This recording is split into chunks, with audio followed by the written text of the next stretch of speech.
Je gaat je nieuwe single hier doen. Hoe is het liedje ontstaan? Het liedje is ontstaan in het tv-programma van de regionale omroep TV73, de muzikale uitdaging. En dat was de bedoeling om in 3 uur tijd een complete productie te maken van begin tot eind.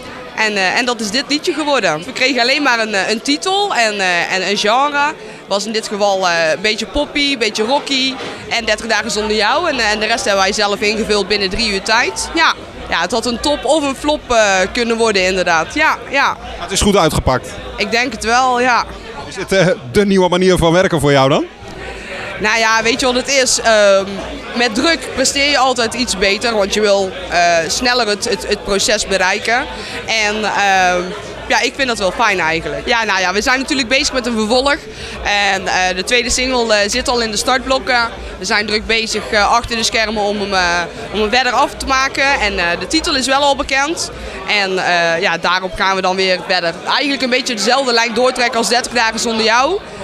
Dus die genre moet je eigenlijk aan denken als je wil weten wat voor liedje het gaat worden. Ik denk maart dat die dan wel gaat komen. Je hebt natuurlijk eerst de kerstdagen, carnaval. Dus net lekker na de carnaval kom ik aan.